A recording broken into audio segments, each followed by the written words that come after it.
Vous êtes plutôt team Edward ou team Jacob? C'est l'un des tropes romantiques les plus célèbres du cinéma et pourtant le triangle amoureux ne raconte pas seulement des histoires d'amour. Elle est en fait le miroir exact de l'émancipation des femmes et du female gaze. Le triangle amoureux repose sur une mécanique simple. Un personnage central, la plupart du temps une femme coincée entre deux prétendants aux personnalités ou aux classes sociales opposées. Sauf que pendant des siècles, ce principe reposait sur une mécanique profondément misogyne. La femme n'était pas celle qui désirait, elle était l'objet du désir, celle qu'on se dispute, un rôle passif, sans propre voix. De la littérature au cinéma, de l'Iliade d'Homère jusqu'au classique hollywoodien, le schéma n'a que très peu bougé pendant des siècles. La femme n'est qu'un simple trophée, les hommes se battent pour elle comme pour un objet et son désir passe au second plan. Même dans un chef-d'œuvre du 7e art comme Casablanca, l'héroïne s'en remet totalement aux hommes pour décider de son destin. La rivalité masculine prend toute la place et le triangle ne devient qu'un prétexte narratif pour valider leur pouvoir sur elle. Avec la fin du code Hays et la libération sexuelle des années 60 et 70, le modèle commence à se fissurer.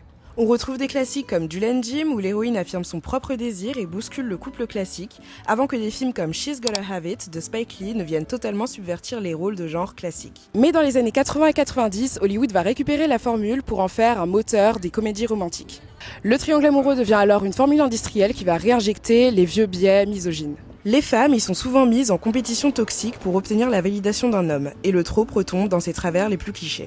Puis, dans les années 2000, le phénomène franchit un nouveau cap avec des sagas comme Twilight ou Hunger Games, où le triangle amoureux devient une machine marketing d'identification.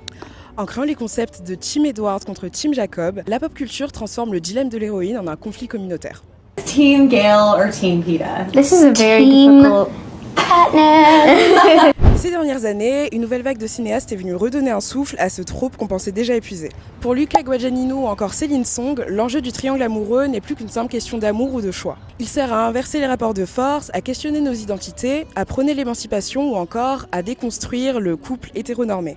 Que ce soit en transformant la rivalité masculine en une arène de pouvoir comme le fait Tashi dans Challengers, ou en utilisant le dilemme pour illustrer une crise identitaire face aux racines ou aux classes sociales chez Céline Song, la question n'est définitivement plus de savoir avec qui l'héroïne va terminer, mais ce que ça dit d'elle-même et de ses aspirations. Le refus même de choisir peut aussi devenir la clé d'une quête de soi qui s'affranchit du regard des hommes. Un constat que le cinéma queer va pousser encore plus loin en balayant totalement les normes hétéros, au profit du polyamour et de la fluidité comme dans Passage d'Ira Sachs.